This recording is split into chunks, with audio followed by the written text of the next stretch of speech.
As a fabrication and welding shop owner and also a YouTuber, the number one question I get from you guys is if you had to start it all over again tomorrow, what kind of welding machine would you buy? Now, some of you might think that my first choice would be a big 300 amp engine drive welder like this Miller Trailblazer, but it wouldn't. Maybe your guess would be a 200 amp AC/DC TIG and stick welder. No, that's not where I would start. In reality, if I had to start all over again, it would be a machine like one of these two. A dedicated MIG welder, not some multi-process, promises to do everything machine, but a nice dedicated MIG welder that I could do flux core or solid wire in. Now, the machine to my left is the machine I started with, the very one. It's a Hobart Handler 140 amp machine. And this machine, over the 12 plus years I've owned it, has never done me wrong.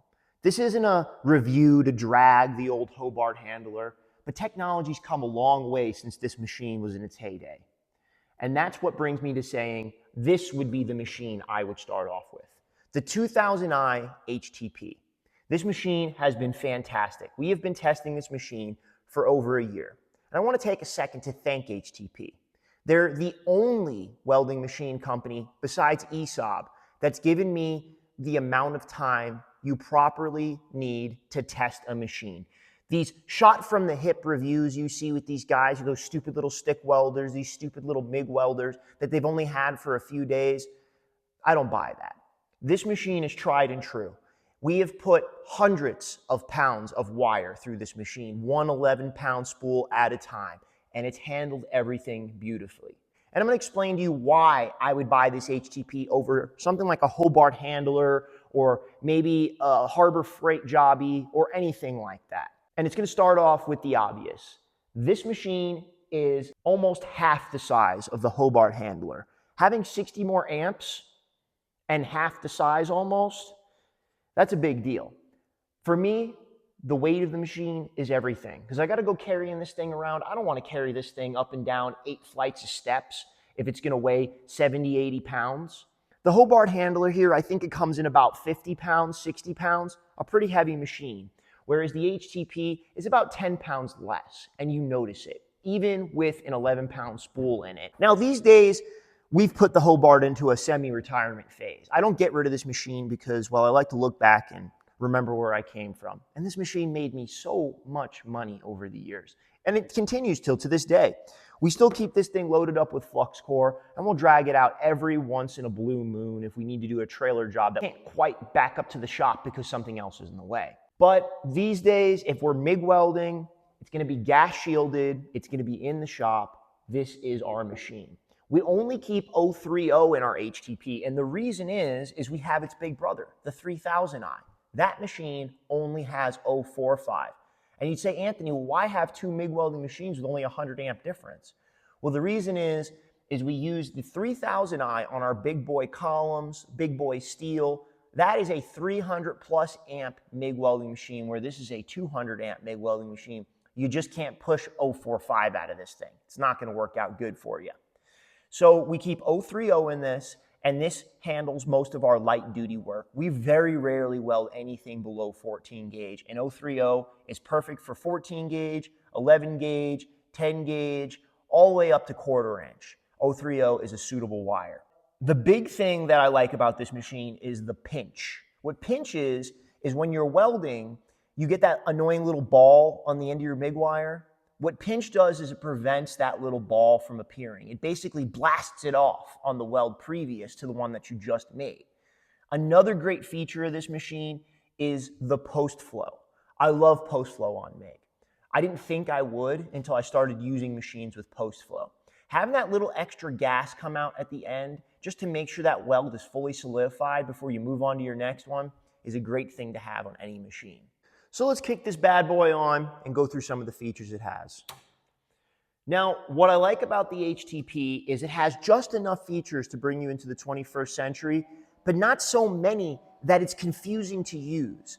This is HTP's bare bones, get it done for real welders, okay? We don't need the machine to remember what my last setting was. I don't need that. I'm a real welder. I dial the machine in every day, and I make adjustments based on my weld fitments that come through the door. Now, where a machine that remembers your last welding settings comes in handy is if you're in a production fabrication shop, not a custom fabrication shop like we're standing in right now.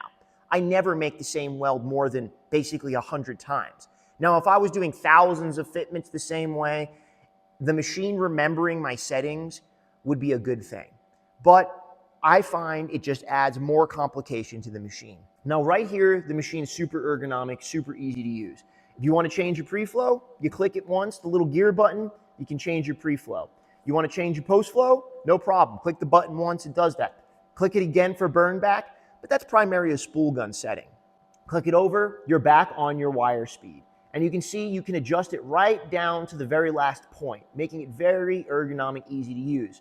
Now, if we want to adjust our voltage, it's the same way. Right down to 1/10 of a volt, you can go ahead and adjust this thing and get this thing dialed in exactly where you want it.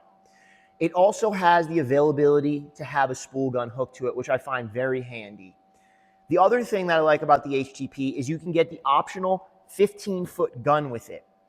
Now, I have over a year of experience with this machine, like I said, and we've had 0 issues. The only thing we've done to this machine is change out wire spools and contact tips.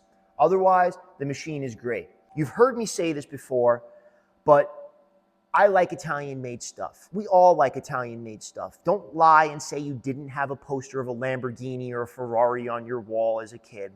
And this has that same pedigree, and it does it for an affordable price. This machine right now, if you buy it before January 4th, is $1,349. Now, if I messed that up, the correct price is right here.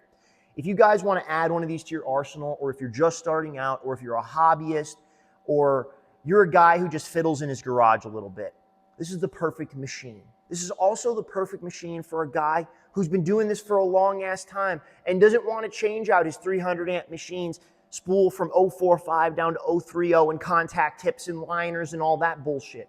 That's why we keep this machine. It makes us quick and efficient. And in this business, efficiency is everything. It's what sets you apart from your competition. So go ahead, go to the link below, let them know Metal Anthony sent you, and pick yourself up one of these HTP 2000Is. I wouldn't stand behind it if I didn't thoroughly test it. So to wrap this thing up, I think it's obvious by now what my choice would be. The HTP 2000i, if I had to start this thing all over again. Now, this isn't to degrade or denegate or whatever the fuck that word is, the Hobart Handler 140. It's a great little unit, but it has its disadvantages, and even the new ones are outdated by today's standards. With no features like pinch, post-flow, pre-flow, any of that, the HTP surely has my vote.